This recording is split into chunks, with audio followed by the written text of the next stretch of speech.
What do you think women struggle to understand about guys today? I think where women are very independent now, and we Mm-hmm. do still want the equality of men and women, we can't want everything. That makes sense. Or a lot of women don't want to give. We want the guy with, the good job, the money, blah blah blah. But if that's if that's the case of that, we want that, then we still have to do our part, Very which true. is, look after the house. Don't let ourselves go, because men have a very Men are very visual. Still look after yourself and make sure you're still, if you've got pajamas that you've had for like 5 years, and you're like getting to bed and like, you know what I mean? Like, you still want to make sure you're sexy and attractive for your partner. Do you know what I mean? So still things like that.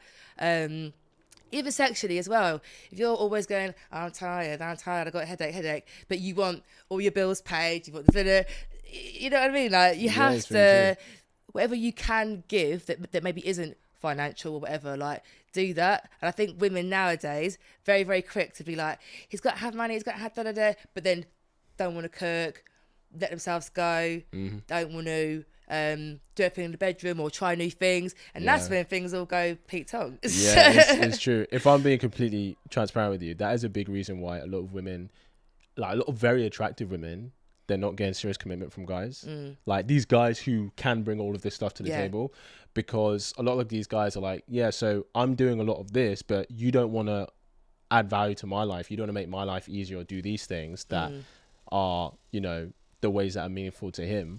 But the thing is, guys will never actually say this. All they will show is that they'll date a girl for a bit, they'll have some fun, and then when it comes down to actually committing, he'll find some excuse of, why he doesn't want to, whatever. And she's like, I think as well, especially if that's been a pattern, like if that's been a pattern for you as a woman, then you really have to ask yourself, okay, what is it that I'm doing or that I haven't started doing yet that's really jeopardizing my potential with these guys? Because I mean, it's easy to say, every guy's out here just not looking for commitment, but at the end of the day, if you're in a pattern, the common denominator is you. I'd say that to guys as well. Like if you find that you're having the same kind of results with the women that you date or take an interest in, then you have to look at yourself and be like, okay, well, there's something that I'm doing or I'm not yet doing that isn't serving what I want long term. Does that make sense? Yeah, 100%. But, if I'm being honest, I feel like you're quite aware of like that and having these shifts and changes and being like, okay, what is it that I want? How do I want to show up and stuff? Do you feel like that's a thing? Did something happen? Do you think that just comes with age? Like, what do you think kind of inspired this kind of reflection and maybe evolution in yourself? Yeah. I think so. So I've been single just over a year now. I went on maybe quite a few dates last year, maybe like, I don't want to say quite a few, like 7 or 8. Yeah. And I think when I first started dating, I was very kind of like, just someone that was going to make me feel special, just someone that's going to be really nice. But then after, it's just this pointless dates, you then start to feel like, I'm literally not going on another date unless I've literally got some really heavy green flags, because obviously it just gets so tiring after a while and quite draining. But I do think that has come also a bit with age. Sure. My type has completely changed. Oh, really? What was your type before? What is it now? I wouldn't even say bad boy. I would say men with not much ambition. Oh, okay. I'm obviously quite ambitious, and I've never really gone for a guy who is kind of like on my level, because I do think the opposites attract, and you can help each other with different things. I don't want someone that's exactly like me. Yeah. But with that, it also comes with building with somebody. And that's doing things together. And what I've obviously felt over the years is that I've gone, I wouldn't say I'm now higher up than because obviously he's probably still earning more than me, but ambition wise, like doing online courses, doing your driving, those kind of things. Suddenly it's just you doing all of that, and then they don't want to do all of that. You then feel like, I'm just doing this by myself. I'm now building by myself. I thought we were doing this together so we can, go on holiday together, so we can put a deposit for a house together. I'm now doing everything I can to try and better myself. You're just quite casual, but, which is fine. Everyone's entitled to do their own thing. But when you start off like that, and then suddenly now you're like really going for it, and then you're like, oh. So is it that your drive has gotten higher, but his has stayed the same? Yes. So I guess why because I guess, and thing is, there's nothing wrong with wanting what you want, but it sounds like then what you want has changed, not him. Yeah. Like, so if you both start here and then you start climbing, but he's like still being consistent in where he is, there's nothing wrong with him. You've just changed what you want. Correct. Does that make sense? Yeah. So that's what I was saying. Like, over time, my wants and things have changed. Sure. Have you ever had it where you've been with a guy and you've started to do that and he hasn't, and then you're like, oh, I don't want this anymore? Yeah, my last relationship. Really? Yeah. Interesting. We were together for 5 years and engaged as well. Okay. And it's because your ambition grew and he didn't? Yeah. And obviously, like, that's 5 years of being very, very patient and waiting. Did he have ambition before? Yeah, but it's talk. I'm more actions. Anyone can say things. It's how you can implement actions to those words. Sure. Yeah, that's fair. But I'm a very patient person. So, first year, second year, third year, fourth year. Do you know what I mean? We've been engaged for a hot sec now. I'm thinking like, are we even gonna plan the wedding? But obviously, if you're trying to do everything that you can to get more money and do online courses, it does start to feel like, is this actually going to happen? Because you're not willing to do that bit more. So we're kind of like doing this together. Did he feel like he was trying? Yeah. Could it be possible that he was trying, but you just didn't think it was good enough? Is that possible? Yeah. I would be in denial to myself to be like, oh, no. But yeah, 100% that is true. Like his trying could have been the best he could do at that time. Sure. But I think for me, because I'd already invested years and years and years and years, I was a bit scared. Am I going to have to invest another 5 years? And that's kind of when I had to really think about it. Sure. I don't know how much more patient I can be.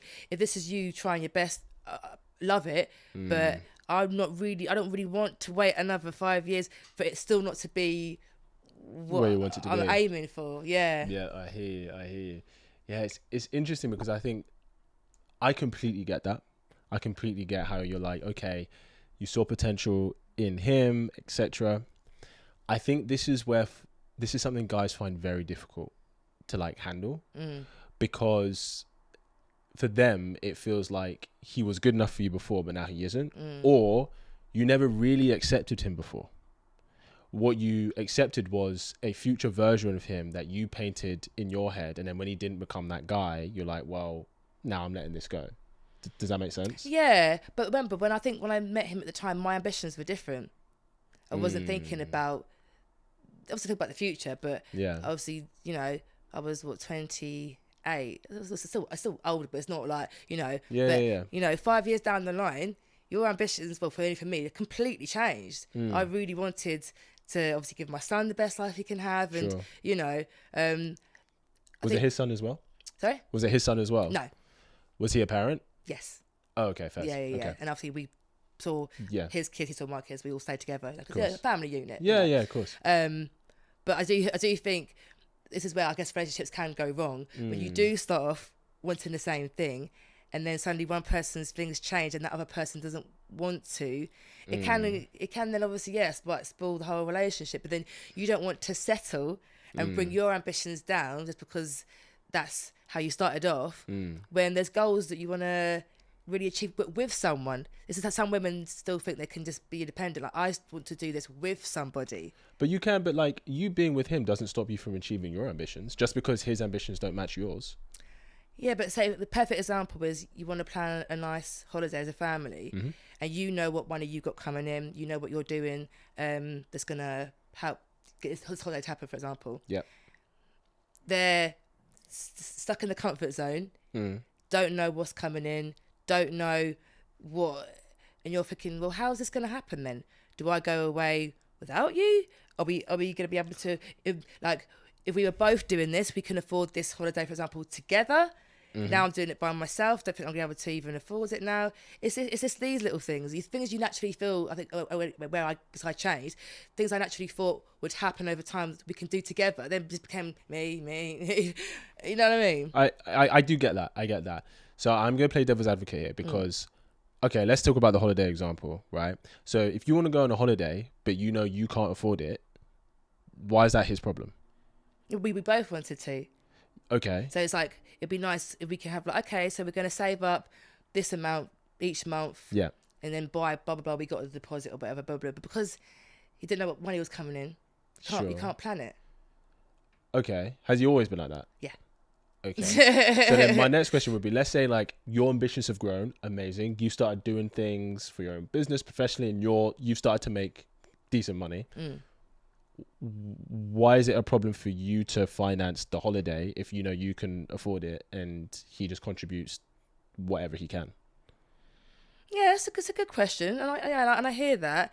But as a woman, you want to know that you're supported, just like a man wants to know he's supported. Like men don't see the support financially, like from women. So some men do, but men make sure that that they're doing like wifey duties and looking good. So we want a bit of support financially. If we're doing that ourselves, might as well just be by ourselves. Well, that's how I think. I'll just be single the rest of my life then. I'll do it myself. So if he's not bringing any kind of financial support to you, he's dead to me. I wouldn't say he's dead, but it's like, I might as well just do it by myself. But I guess this is, okay, and I get it. And like I said, I'm kind of playing devil's advocate. But because the thing is, guys, we don't think that way. So if we're together and I can afford to take us on this holiday and you can't, it's like, cool, babe, I got it for us. Because we're a team, right? Yeah. So if this is where this is my strength, right? And it's not your strength, but me adding my strength means we can have this experience together. Then I guess guys would ask, why can't you do that for him? If, okay, you doing the financial side is where your strength is. Maybe it's not his, but if you can do that for each other, why would you not do that? 100%. But we're still doing our part, though. I'm still making sure the house is clean, the dinner's cooked, that I'm looking good, the sex is good. You don't have to do all of that and then... Do you know what I mean? Like we're still doing our part. Like, you know what I get 100%. I completely get that. But I mean, like, okay, we're talking about household duties. Most of the time when people live together, like, you're both kind of doing something, I guess. Even though maybe more women tend to take that on. But then I would say, like, so what though? Because if you're saying you want to go on this holiday, right? Because we're just talking about this holiday. It's like a one-time thing, right? So you've already sorted out how you guys live together, all of that stuff, and you want to go on this holiday because of your strengths as a woman and what you've been able to do for yourself. You've got to a point where you can financially fund this holiday for potentially the both of you, and maybe he hasn't. So what if you then finance that for both of you? Like, because you're with him, are you with him because of his... No. Do you know what I mean? If that's the case, then if you're at home all day, for example, because you haven't found any work, the walls need painting. Do you know what I mean? Like, there needs to be some sort of, like, surprise me then. Let me come home and you've painted the house, or you come home and you sorted out the windows that I've been going on about. Then I'd be like, a bit more like, oh, don't actually mind that I paid for this holiday, because, like, I'm easily pleased. They're like, oh, you painted the walls. Like, do you know what I mean? Like, you just come out and you just like, oh, I've just been doing it. It's not going to be like, oh, yeah, I'm going to pay for us to go. Yeah, do that effort. I get what you're saying. Okay. Do you know what's really funny? Something I've noticed, and I have to be honest, right? I've noticed that whenever I've spoken to women where, let's say the man is the primary breadwinner, and he's the one covering the bills. He's the one kind of making you feel safe and secure and stuff. And then he's like, well, this is what I want in return. I hear a lot of women push back and be like, no, but you're with me for me. Not because of these things that I do, right? Like, it shouldn't be, okay, just because you provide this, I now have to do this for you. But whenever we flip it, and it's like, oh, if it's the woman who's playing the more financial side of things, suddenly it becomes very transactional. Where it's like, cool, well, if I'm paying for this, you better be doing this, and this, right? Are you not just there with him for him? Yeah, I think that's a good, fair point to play. Yeah. But if look, I've never experienced this man yet, Okay. so that came my way, and he's like paying a bit. Listen, if you're saying to me, oh yeah, when I get back, I want my dinner cooked at bar for, I'm doing it then, because I haven't experienced this world yet. It's, okay. You know what I mean? Like, that's why maybe I can't answer that question fully, because I haven't experienced this type of man yet. It has been the full on provider. It's always been a little bit them, mostly me, or if it has been a bit more them, that's then stopped. It's back to me again. I've never had anybody that's actually been a full on breadwinner provider. So to allow me to be this woman that can do the things that they want, haven't had it yet. Okay, completely fair. So if let's say the next guy you dated, he was that kind of guy. Hope you really enjoyed that clip. If you want to watch the full episode where that clip is from, then I want you to click right here where you can watch the full episode. And if you're ready to claim your man today, enroll in my program below, and I'll see you there. Wishing you an amazing